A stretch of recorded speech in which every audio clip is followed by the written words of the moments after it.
Salut Cassie, ça va bien? Ben oui, et toi, Yes, Estelle? ça va super bien. On est ici aujourd'hui pour l'épisode 2 du yes. balado Bulletin d'information allié. Et aujourd'hui, on s'en va ailleurs. On commence à sortir du milieu familial. Si vous avez écouté l'épisode 1, on était vraiment dans le milieu familial pour s'en aller en santé. Fait qu'on est dans un milieu qui est quand même, somme toute, vulnérabilisant pour les jeunes queer et ou trans et non-binaires.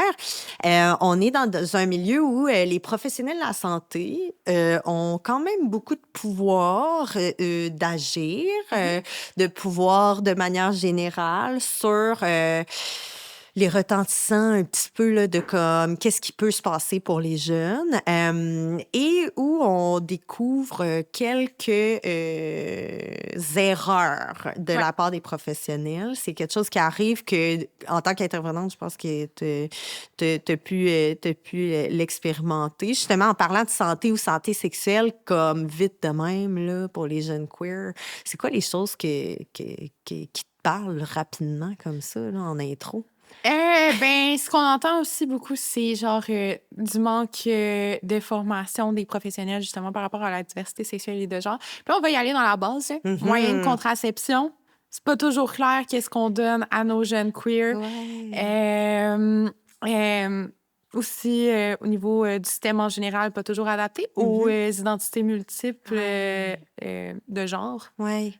Fait qu'on est là pour ça un peu, dans le fond, aujourd'hui. On espère que des professionnels de la santé prennent ce petit 30 à 35 minutes là, avec nous aujourd'hui pour peut-être en apprendre davantage, mais aussi, sachez qu'on est vraiment là pour vous tenir la main dans le sens où on sait que la lutte contre l'homophobie, la transphobie, ça se fait de manière collective. Puis c'est pas parce qu'on fait des erreurs, puis on va en parler beaucoup dans ce balado-là, c'est pas parce qu'on fait des erreurs ou qu'on s'enfarge un peu dans nos interventions que c'est comme un crime ou c'est dangereux ou on est comme mauvaise. Tu sais, je pense qu'on est là aussi, Cassie et moi, là, pour parler de tout ça. Donc, je m'appelle Estelle Cazé, je suis sexologue. Je travaille pour les trois sexes. Puis, je suis en compagnie de toi, Cassie. Cassie, intervenante de milieu en sexologie. Yes! Pour la jeunesse. Malade. Avant de se lancer dans la grande thématique qui est le milieu de la santé,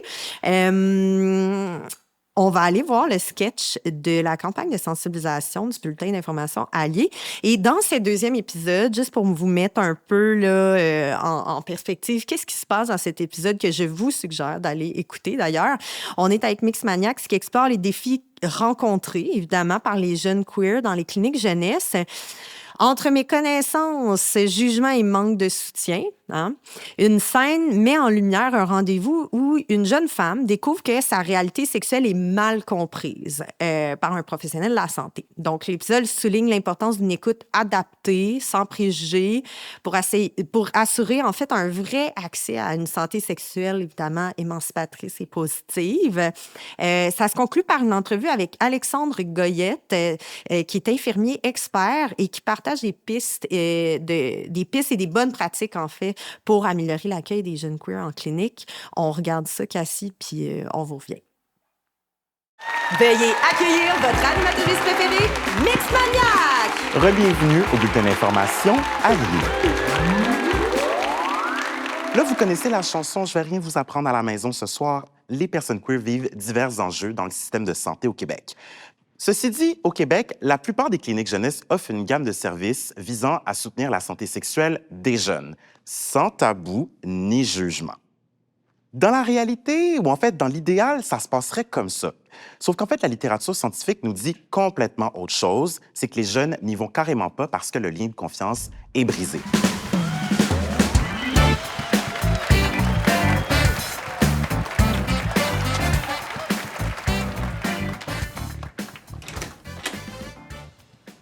Juliane. Oui, c'est moi.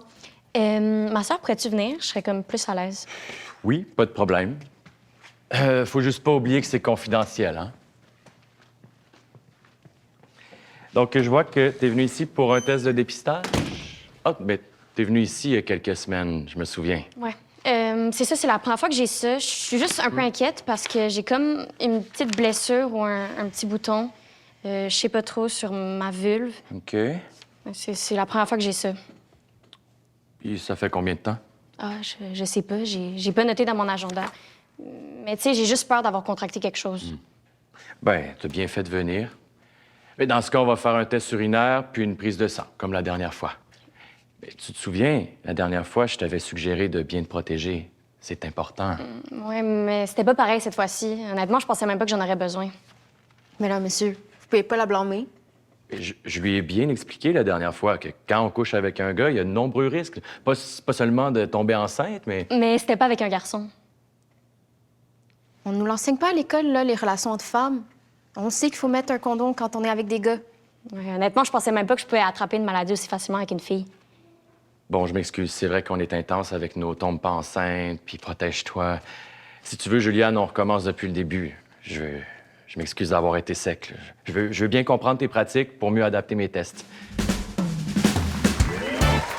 Pour revenir avec moi sur la situation qu'on vient de voir tout juste avant, j'ai invité Alexandre Goyette. Salut Alexandre. Salut Mix Maniac, merci de me recevoir. Ça me fait plaisir. Alexandre, donc, tu es infirmier clinicien à la clinique CIDEP Plus à Montréal. Tu t'intéresses donc aux maladies infectieuses en santé publique et à l'intégration des technologies dans les soins et les services cliniques. Exactement. On a tout bon, hein? On a tout tout. Ouais. Alexandre, rentrons dans le vif du sujet. Mhm.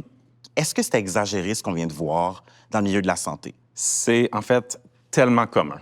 Pour vrai? Oui. Ce type de situation-là, c'est des erreurs qui arrivent à cause justement des préconceptions que les professionnels de la santé vont avoir sur les relations sexuelles, puis dans la santé sexuelle de façon générale. Est-ce que tu as des outils pour approcher justement de manière tu sais, moins stressante, mais aussi de manière inclusive la rencontre, l'intervention clinique, en fait? Mhm. Je pense que la chose qui est la plus utile pour les cliniciens, c'est de pouvoir avoir, lorsque c'est possible, des questionnaires sur les habitudes de la personne ou comment elle s'identifie. Donc, qu'avant même de rencontrer la personne, Oui. je sais comment elle s'identifie. Je sais quel type de relation sexuelle on va discuter ou quels sont les besoins de cette personne-là. Est-ce que c'est possible? C'est très possible. OK. C'est très possible. Que ce soit avec les outils technologiques, Oui. des questionnaires en ligne, pré-rencontre, lorsqu'on Oui. prend un rendez-vous Clic Santé, ou en arrivant à la clinique, faire remplir un petit bout de papier. C'est ce qui arrive au CIDEP+. Chacun des patients vont remplir un petit questionnaire. Pendant que je les amène à mon bureau, 30 secondes, je regarde, puis je le sais un petit peu. Où est-ce que je vais aller? Où est-ce que j'aurai pas de besoin d'aller? Mais après ça, il faut que ce soit le patient qui me guide vers son besoin. Ce que je dis aux professionnels, c'est si vous avez un objectif en dépistage ou en santé sexuelle, c'est de faire en sorte que vous avez créé un environnement assez confortable pour que la personne revienne. Ouais. Et si tu as oublié un sujet, si il y a une intervention qui a été manquée une première fois, si la personne est à l'aise à revenir te voir, on va pouvoir faire des interventions plus sur le long terme. Juste la rendre assez sécuritaire pour qu'elle revienne. C'est tout. C'est l'objectif numéro 1. Puis ça, c'est un message pas juste pour le professionnel qui donne des soins, mais pour les professionnels qui encadrent la pratique des professionnels. En terminant, Alexandre, un mot sur lequel tu aimerais qu'on se quitte ce soir? Oui, pour moi, un mot, ce serait introspection. Autant auprès du professionnel que des patients qui viennent nous voir. On a un système, comme tu m'as mentionné, qui est très lourd, qui est difficile à changer, qui est en perpétuel chamboulement à travers toutes les réformes qu'on vit. Donc, les professionnels de la santé perdent souvent leurs repères, leurs liens, vivent des énormes stress qui font en sorte que des fois, je vais manquer mon intervention. Si vous voyez qu'avec le professionnel, c'est vraiment pas une question de... Il a été plus ou moins à l'aise, il a fait une erreur dans son... Donner une deuxième chance. Mais c'est sûr que si c'est un professionnel que vous sentez qu'il y a des jugements profonds, Se faire confiance, puis aller chercher un autre professionnel, ça, c'est un des droits inaliénables là, des patients, de pouvoir aller se faire traiter ou rechercher les professionnels qu'ils veulent aller rechercher. Moi, je vais venir chez CIDEP Plus d'abord. Ça va me faire Je plaisir. vais prendre un rendez-vous avec toi. Avec moi. Oui, avec toi. Merci beaucoup, Alexandre. Ce soir, on l'a donc compris, quand on parle de santé, tout le monde devrait pouvoir entrer dans une clinique sans avoir à laisser une partie de soi dehors. Peu importe le diagnostic, l'exclusion et le jugement, c'est jamais le bon traitement. Moi, ce soir, je vous prescris une chose, respect, plus d'écoute, moins de préjugés. Et je vous dis à la semaine prochaine.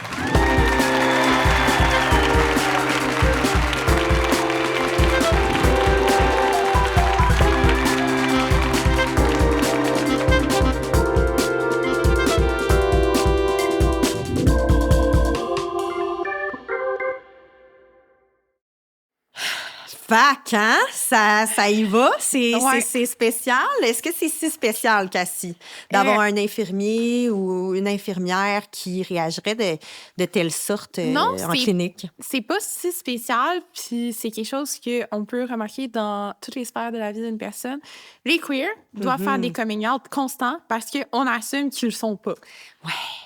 Fait que dans une situation comme celle-là, ça met la jeune en position de devoir faire un coming out. Alors que si, mettons, on avait eu une pratique dès le début un peu plus inclusive, où est-ce qu'on aurait parlé de partenaires sexuels, puis qu'on aurait posé des questions plus sur les pratiques sans être intrusif pour voir un peu quel genre d'informations la personne a, ça aurait comme brisé ce malaise où est-ce que la personne n'a pas besoin de faire genre « Hey, by the way! » L'enfer, Exactement. exact. Mais tu sais, la personne s'est quand même repris, là. Genre, tout ça. C'est intéressant ce que tu disais. Tu dit, genre, on assume que les gens ne sont pas queer. Ouais. Puis ça, c'est le fun parce que souvent, ce qu'on va dire, c'est faut pas assumer que les gens sont hétérosexuels automatiquement. Ouais. Mais c'est vrai que d'essayer de voir de quelle manière, tu sais, on pourrait commencer sa pratique en se disant aussi, il se peut que la personne qui rentre, ça soit une personne queer, ça soit une jeune queer.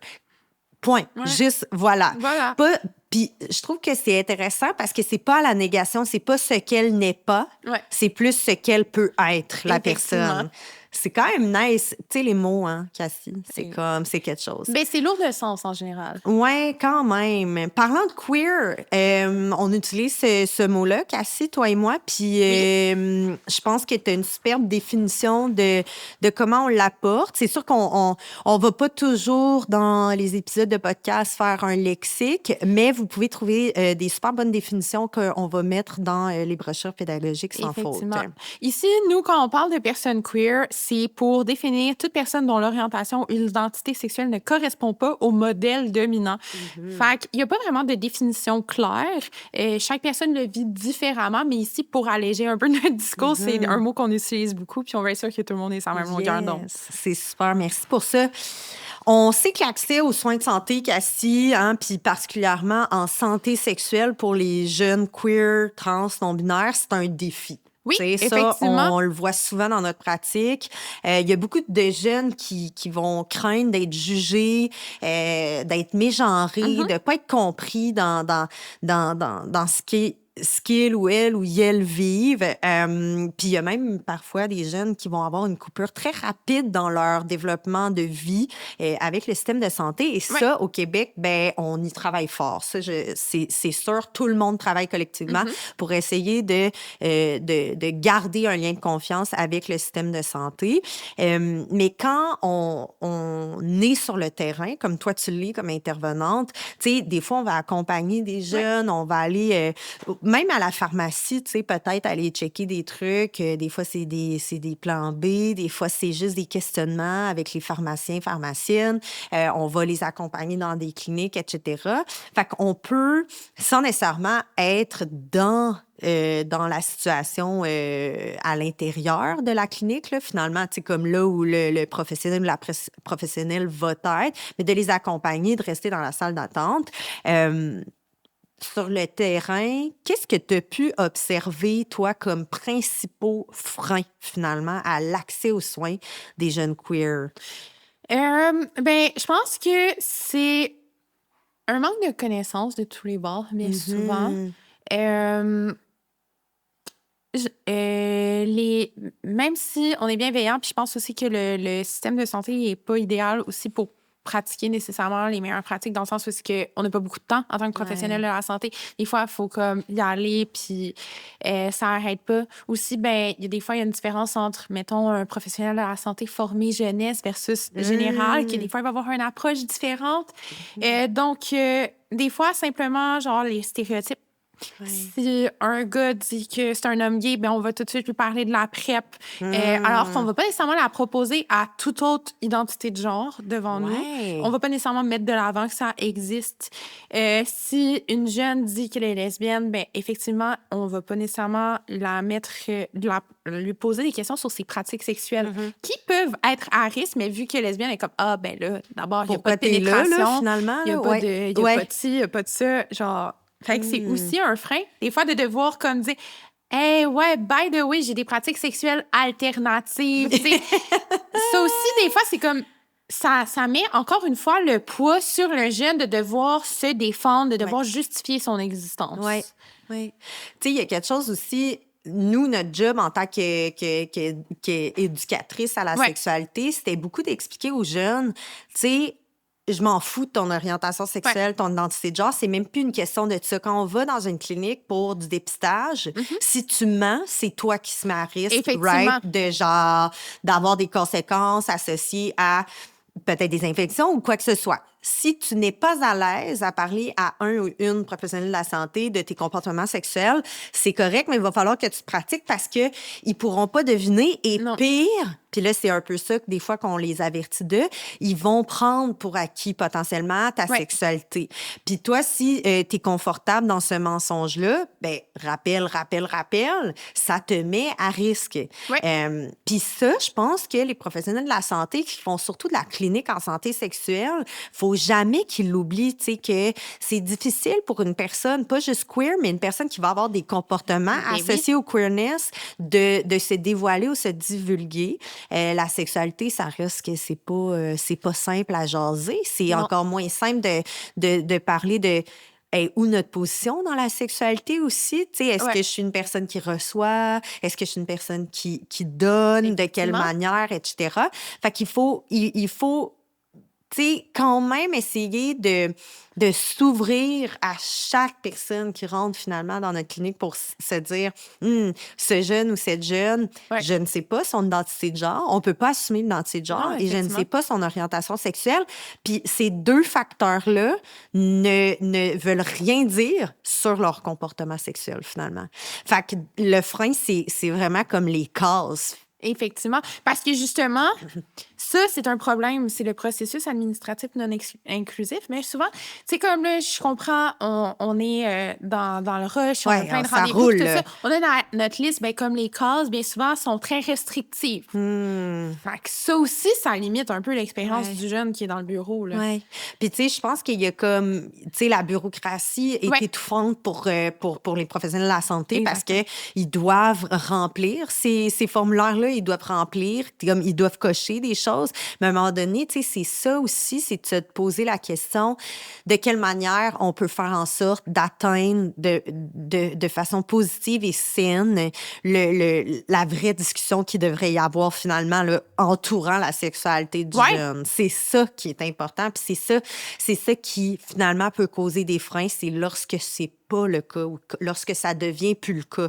Parce qu'un jeune ou une jeune pourrait avoir une expérience hyper positive avec une personne, mais dans le système de santé publique au Québec, tu revois jamais les mêmes personnes ou presque, tu sais, à moins que tu habites vraiment le quartier puis tu te fais une routine exemple de dépistage où tu dois aller chercher ta testostérone à la pharmacie, tu sais, des choses comme ça.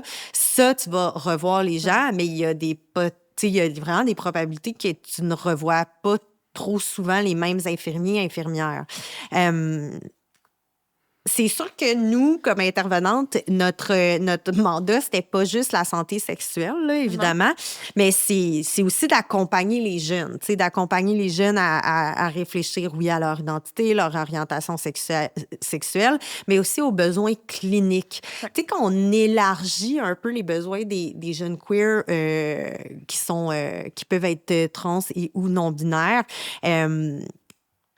tu sais, on remarque certaines choses, des genres de critiques potentielles qu'on pourrait avoir avec le système de santé. Puis, qu'est-ce que tu pourrais mettons, mettre en lumière, qui sont des critiques peut-être positives dans l'accompagnement que tu as fait avec les jeunes dans le milieu de la santé, mais au sens plus large, mettons? Ben, il y a une manque de connaissances chez les professionnels au niveau des soins transaffirmatifs. Ouais. Fait que bien souvent, dès que tu sors d'une clinique spécialisée ou d'aller vers le spécialiste qui est souvent surbooké, ben, quand tu arrives, le poids est sur le jeune de demander ce qu'il a besoin parce que, ben, effectivement, on peut pas tout savoir dans la vie, mais le professionnel connaît seulement une avenue, un type d'hormone qui peut être prescrit ou des choses comme ça.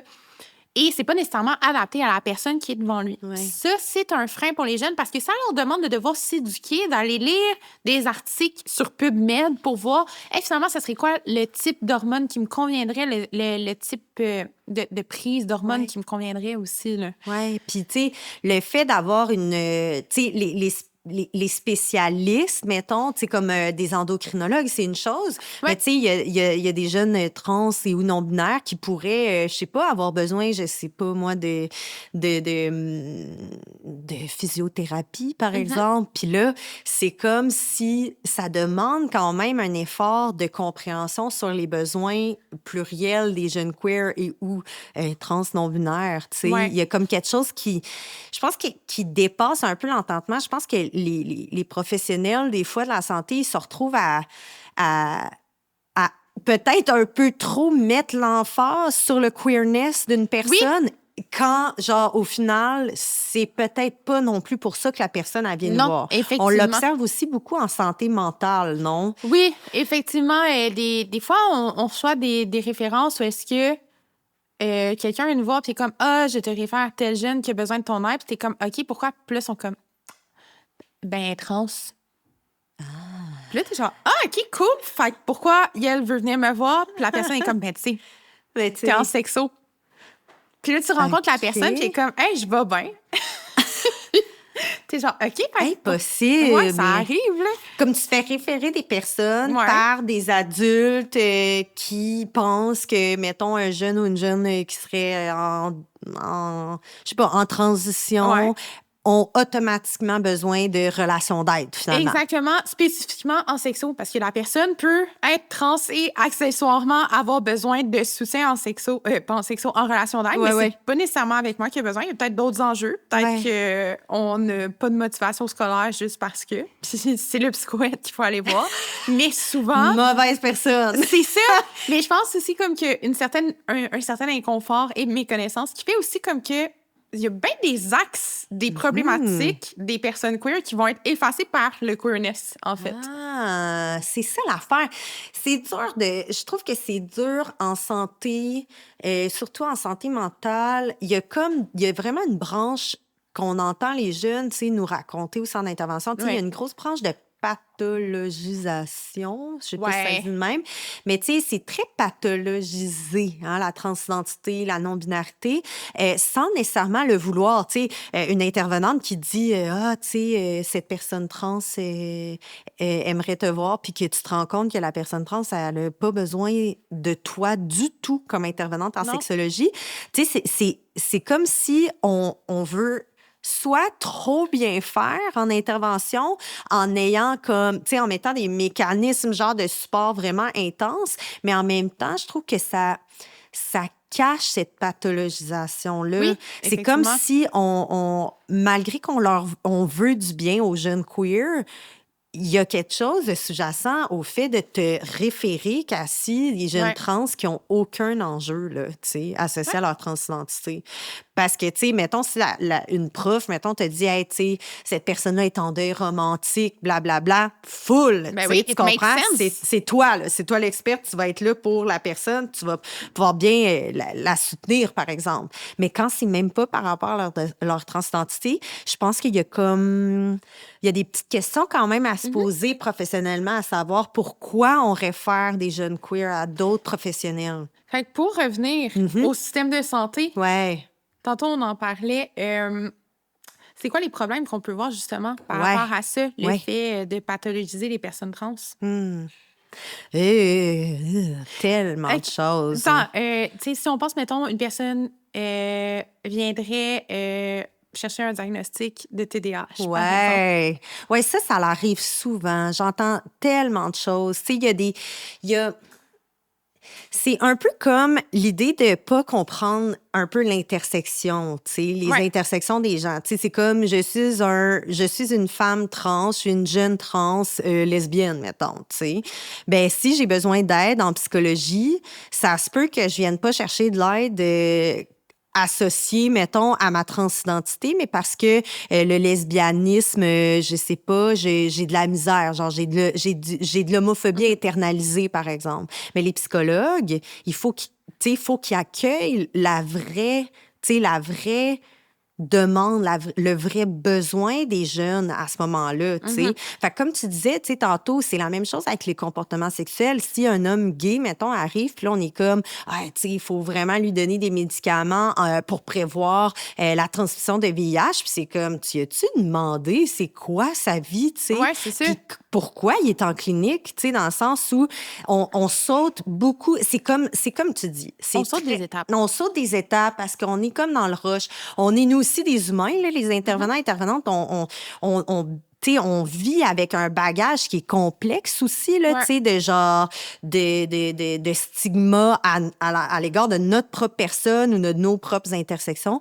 Mais c'est sûr que je pense que ça demande quand même de l'autoréflexion un peu plus quand même de ces professionnels. Effectivement. Puis justement, par rapport à ça, c'est que avec la pathologisation, puis aussi le fait de comme aller creuser au niveau de la santé mentale, ben ce qu'on remarque beaucoup au niveau de la santé, c'est qu'il y a un manque de réciprocité entre l'analyse de la santé mentale et la santé physique dans l'approche des professionnels. Donc, on va souvent voir un seul axe être comme ces temps-ci, tu manques de motivation, t'es fatigué, comme nécessairement, il va falloir te donner genre des pilules contre la dépression parce que tu es une personne qui va pas bien, parce que tu vis des enjeux parce que tu es queer. Ouais. Puis effectivement, il peut avoir Ça pourrait. ça pourrait être ça, mais on va pas aller checker si en fait il n'y a pas un débalancement ailleurs qui pourrait expliquer ça. Puis aussi dans l'approche je vais revenir à ça plus tard. Je pense j'ai sauté des étapes dans ma réflexion.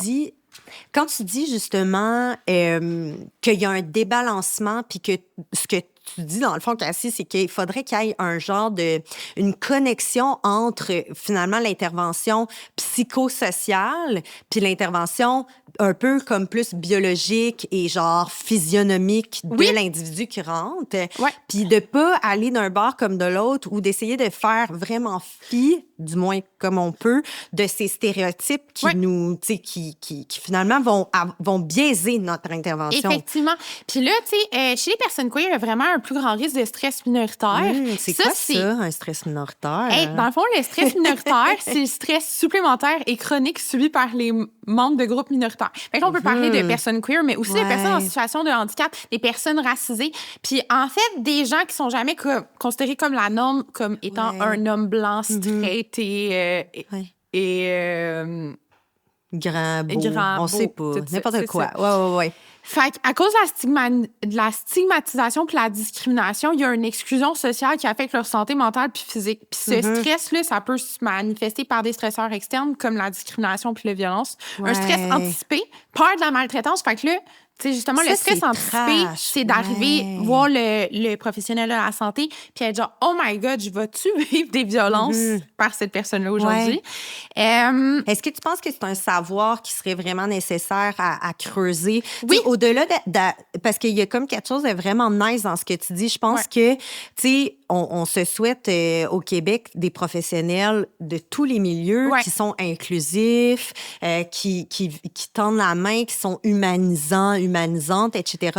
Mais il y a quelque chose dans ce que tu dis que, tu sais, mettons, oui, je souhaite de la formation, de la diversité sexuelle, de pluralité des genres au milieu de la santé. Il y a beaucoup d'efforts qui sont mis en santé par rapport à ça. Effectivement, il y a des changements qui se font, puis on le voit, il y a des personnes aussi qui essayent de partager les bonnes pratiques. Mais ça, cette notion-là, je trouve que c'est un outil qui est fantastique, même de juste savoir que le stress minoritaire existe pour certaines populations qui vont clairement venir vous voir plus potentiellement. Oui, parce que ce stress-là, il peut conduire à un isolement, puis une dissimulation de son identité, puis un risque accru de problèmes de santé. Tantôt, tu parlais aussi de nous autres, notre travail, c'est de sensibiliser les jeunes à être comme si tu caches des informations sur ta sexualité en allant voir quelqu'un pour des soins de santé sexuelle, ben c'est sûr que la personne ne peut pas le deviner, puis ne peut pas répondre à ton besoin. Non. Mais en même temps, je pense que malheureusement, le système, des fois, il est fait pour comme renforcer le fait qu'il faut dissimuler. Ou est-ce que, si, mettons, tu rentres pour faire un test de dépistage, puis là, la personne dit « je suis lesbienne », puis la personne qui offre des soins de santé est comme « ah, ben d'abord, on a juste besoin d'un test de base. On va pas faire tous les tests parce que, clairement... cette personne-là ne pratique pas de pénétration ni d'anal, donc on va pas faire tous les gros tests. » C'est ça. C'est... Non, c'est grave pour vrai, tu sais. Puis l'affaire avec le stress minoritaire, puis tu sais, comme, je pense que c'est tout le concept même d'humaniser là, notre lien, là, puis notre clinique, tu sais, c'est de dire, la personne, là, elle se présente à moi, puis elle est un peu le maître, tu sais, de son existence, là. Puis ça, c'est génial.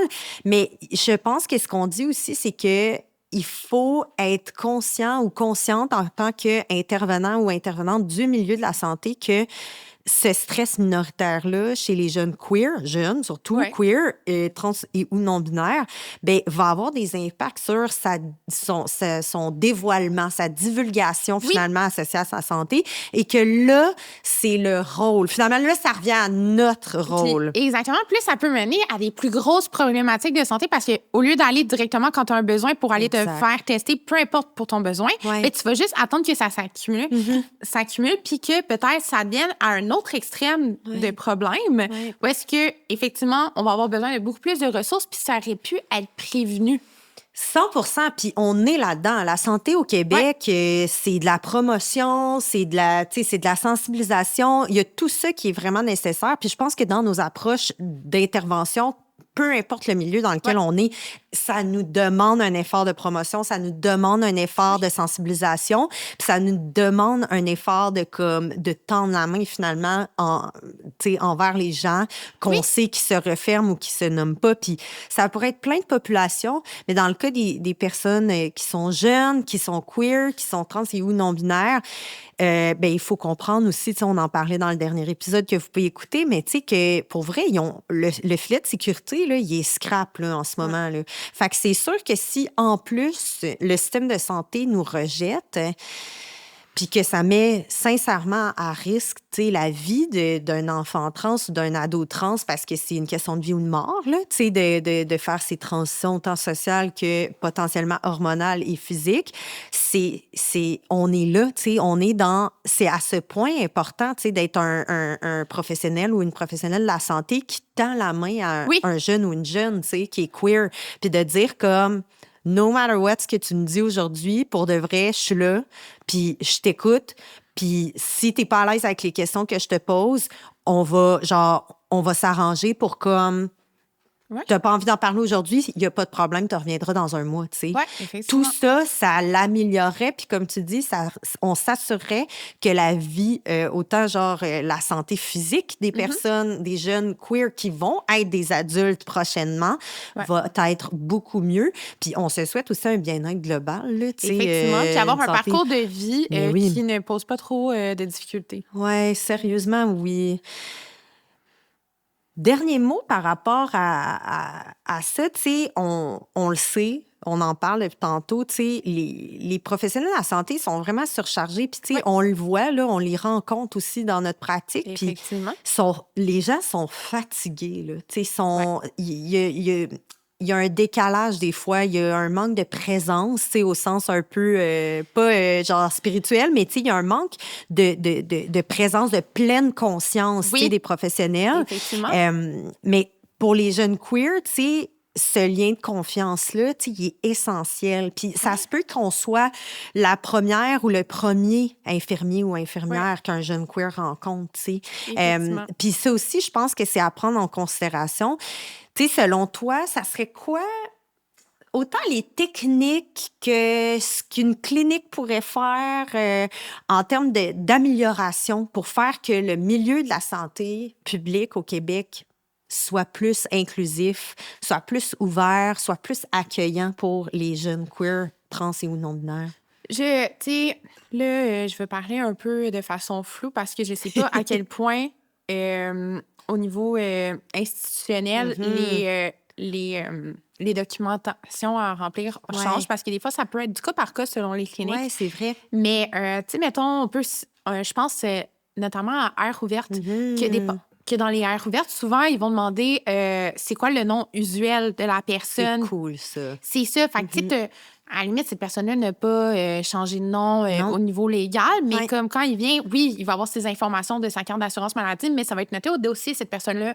On utilise ce prénom-là ou Ouais. ces pronoms-là. Ouais. Puis aussi, surtout dans le cas des jeunes, dépendant de l'âge, s'il y a la présence des familles puis tout ça, il y a une angoisse de se faire hâter devant la famille. Ah, ouais. Fait que ça aussi, en tant que professionnel, mais ça, je pense que il y a quand même quelque chose qui se fait assez bien au niveau genre des infirmiers cliniciens puis des choses comme ça que j'entends quand même des bons comebacks, c'est de s'assurer que la famille reste pas là pendant l'examen. Parce que oui, même si tu as le droit d'aller voir n'importe quel professionnel à partir de 14 ans, là, Il y a des familles il y a qui des rentrent, familles qui vont être là. Fait que c'est aussi de comme créer un espace pour que le jeune puisse parler parce que peut-être que devant ses parents, là, il n'a pas envie de dire qu'il y a eu de la sexualité en fin de semaine. Là. 100%, c'est vraiment un bon point parce que justement dans le sketch, tu sais, de Allier, c'est rare, mettons, que les jeunes vont s'encourager entre eux et elles à aller faire un test de dépistage, mais moi, je le conseillais souvent. J'étais comme, allez-y entre amis, allez-y, vas-y avec ta sœur, Ça machin. vient de sortir, là. Exact, puis c'est génial que le sketch, justement, démontre tu sais, un duo de sœurs qui vont ensemble pour C'est vrai. un support, un soutien. Mais effectivement, tu sais, à partir de 14 ans ou avant 14 ans, tu sais, c'est pas le même univers, tu sais, avant 14 ans, tu as besoin de la présence d'un tuteur ou d'un parent, versus après 14 ans, tu n'en as pas besoin. Mais comme tu dis, c'est vrai qu'après 14 ans, les gens, peu importe qui ils sont, là, tu sais, les jeunes ont le droit finalement à la confidentialité puis au consentement aux soins. Tu sais. C'est eux elles-mêmes qui peuvent décider finalement de ces soins-là. Mais oui, c'est un bon point, Cassie, de dire comme peut-être, comme pas leur dire allez-vous-en, mais d'essayer de trouver des techniques finalement pour dire comme là, on va faire juste des petits tests. Fait que ça demande pas nécessairement votre présence. Vous pouvez aller attendre dans la salle tout en se disant comme clairement, OK, je vais poser d'autres questions. C'est un peu ce que tu dis, là, de dire comme il faut s'assurer finalement de poser les bonnes questions aux jeunes pour s'assurer aussi de comme des dépistages, du bon diagnostic, des choses comme ça. Ouais. Là. C'est vraiment nice. Hein. Y a-t-il d'autres choses, tu sais, comme autre que le stress minoritaire à apprendre, à comprendre, qu'on pourrait suggérer aux professionnels de la santé.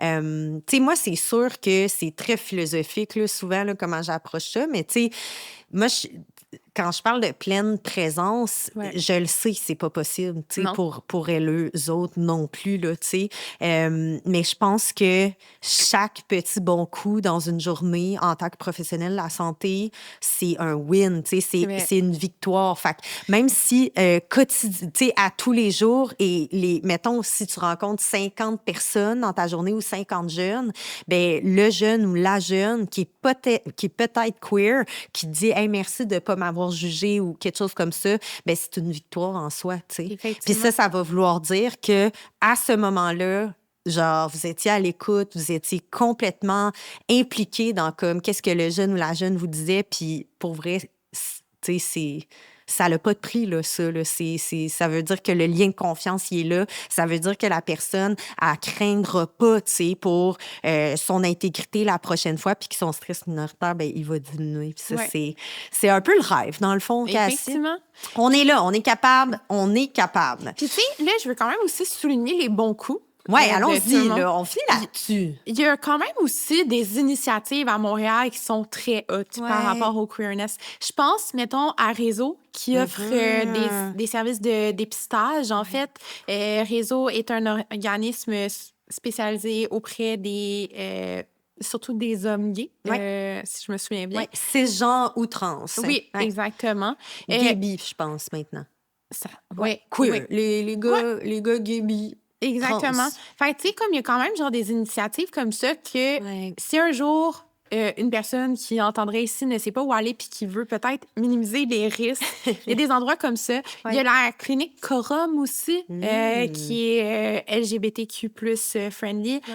Si je me trompe pas, proche du quartier gay. Puis la clinique Mauve, si je me trompe pas aussi. Ouais, très cool, ça. Il y en a d'autres qui existent. Puis je pense que ça vaut la peine aussi des fois d'aller encourager ces initiatives-là. Je sais que c'est pas accessible pour tout le monde. C'est des gens qui nous écoutent à l'extérieur de Montréal. Je comprends que les ressources sont peut-être manquantes.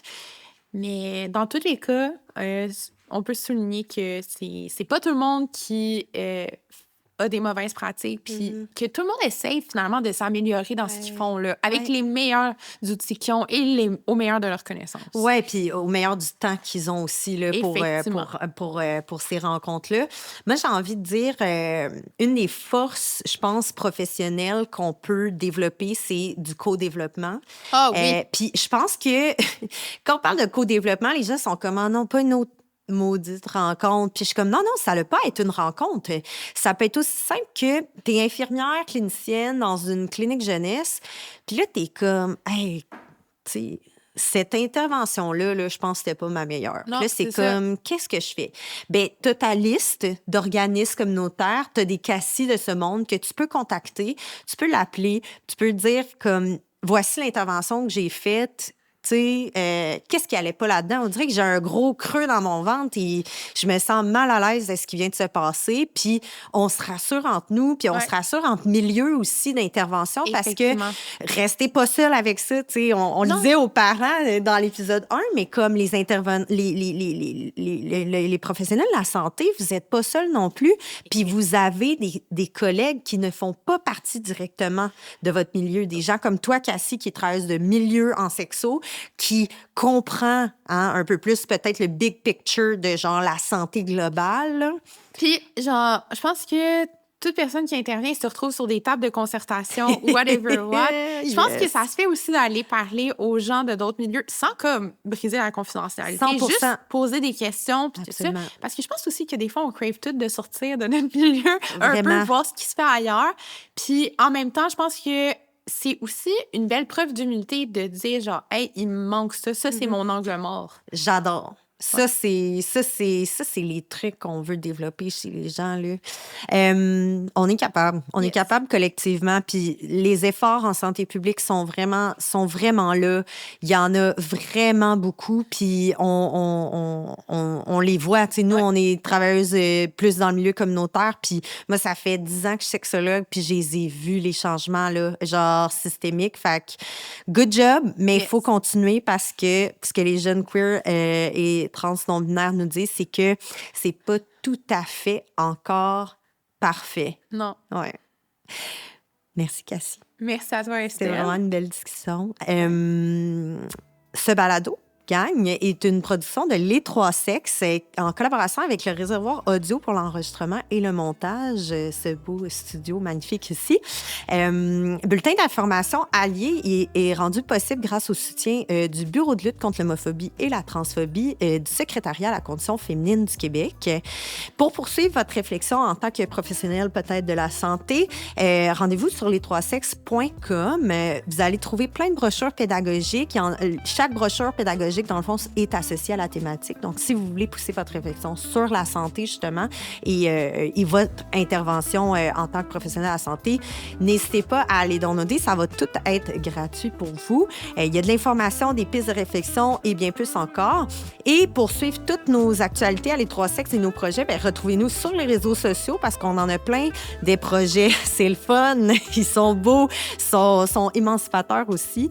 Et pour soutenir finalement notre organisme, vous pourriez le faire en devenant membre ou en faisant un don. On se dit à très bientôt pour l'épisode 3, Cassie. Hâte de te revoir. À bientôt. Bye tout le monde.